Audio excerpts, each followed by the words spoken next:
અને આ ગોપાલભાઈ હા જીતુ. બોલો. હા ગોપાલભાઈ, ઓલો વોરંટ હતો તમારો મહેસાણાનો, એ આવવાના જ વોરંટ બજાવવા આજકાલમાં. હાથી ભલે ના આવે. એમ નહીં, પણ ઓલો હવે નિયમ નીકળ્યો છે ને, શું એલો નિયમ? એ લોકોએ કાંઈક પોર્ટલ બનાવ્યું છે, એમાં પોલીસવાળા ઘરે વોરંટ બજાવવા જાય ને પછી આ સાબિતી હાટું પોલીસવાળા ઘરે આવીને ઘરના ફોટા પાડે કે પછી પોર્ટલમાં અપલોડ કરે કે ભાઈ અમે ત્યાં ગયા હતા એમ આને પકડવા એમ. હાથી પાડવા દ્યો ફોટા, એ તો હારું ના પડાયું.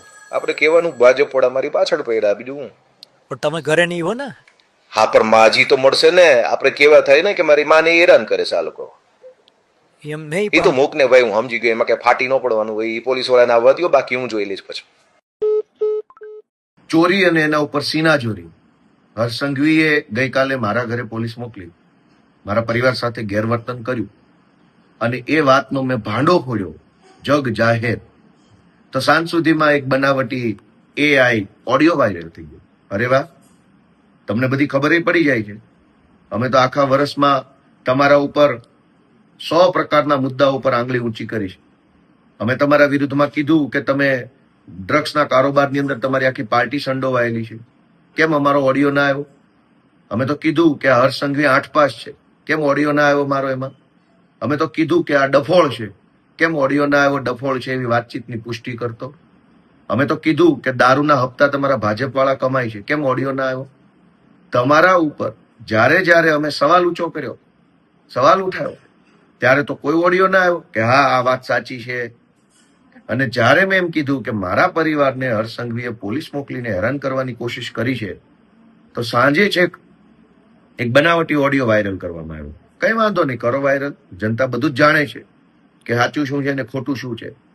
સાચી વાત તો એ છે કે અત્યાર સુધીમાં 100 કરતા પણ વધુ FIRઓ કરી અને હર્ષ સંઘવીએ આમ આદમી પાર્ટીના કાર્યકર્તાઓને જેલમાં પૂરવાનું કામ કર્યું.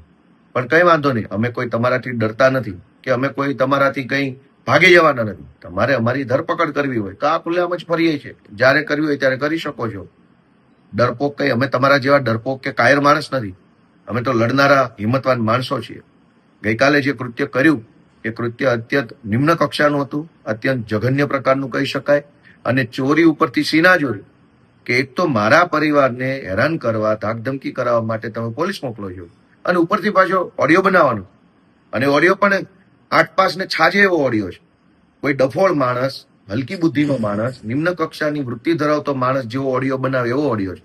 જેમાં કહેવાતો જે કોઈ ભાઈ છે સામેવાળો, એ પાછો મને કાયદાનું જ્ઞાન આપે છે કે હમણાં ઓલો નવો નિયમ આવ્યો છે, એમાં ઘરના ફોટા પાડશે, પછી એ ફોટા અપલોડ કરવા પડે. અરે ભાઈ 8 પાસ, આવું જ્ઞાન મને કોને આપવાની જરૂર છે?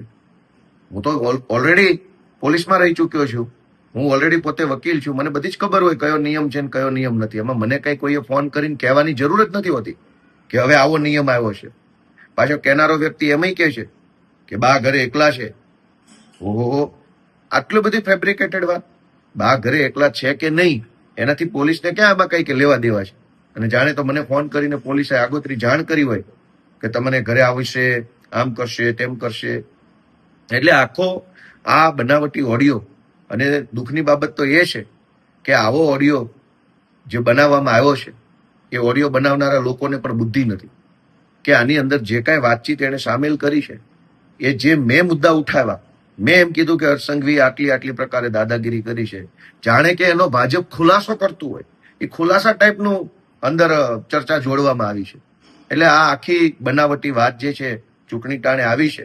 અમે તો કહીએ છીએ કે હર્ષ સંઘવીના આવ્યા પછી ગુજરાતમાં ડ્રગ્સનો વેપાર વધ્યો છે.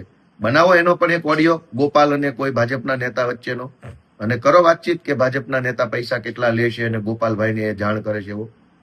અમે તો એમ કહીએ છીએ કે તમારા આવ્યા પછી, હર્ષ સંઘવીના આવ્યા પછી ગુંડાઓ, બુટલેગરો પોલીસને દોડાવીને મારે છે. પાટણમાં માર માર્યો, અમદાવાદમાં માર માર્યો, રાજકોટમાં, અમદાવાદમાં, વટવા સાઈડે પોલીસની ગાડીઓ પર તલવારો મારી હતી. પોલીસને ગુંડાઓ મારી લેવામાં સહેજે શરમાતા નથી સંઘવીના આવ્યા પછી. તો એનો એક ઓડિયો બનાવો ગોપાલ અને કોઈ SP IPS વચ્ચેનો કે અમને બહુ મારે છે ગોપાલભાઈ, આ સંઘવી આવ્યા પછી બહુ મારે છે અમને. તમારી ઉપર 100 સવાલ ઉઠાવ્યા છે, ત્યારે તમને ઓડિયો બનાવવાનું ના સૂઝ્યું. અને જ્યારે મેં એમ કીધું કે મારા પરિવારને હર્ષ સંઘવીએ ગાળો દેવડાવી, મારા પરિવાર ઉપર ધાકધમકી કરવાની કોશિશ કરી, ત્યાં તો ઓડિયો બનાવ્યો. અને કેટલાક હર્ષ સંઘવીની ટોળકીના સભ્યો દ્વારા સનસનીખેજ ભર્યા સમાચારની જેમ પ્રસારિત કરવામાં. ભાઈ કોઈ સનસનીખેજ નથી.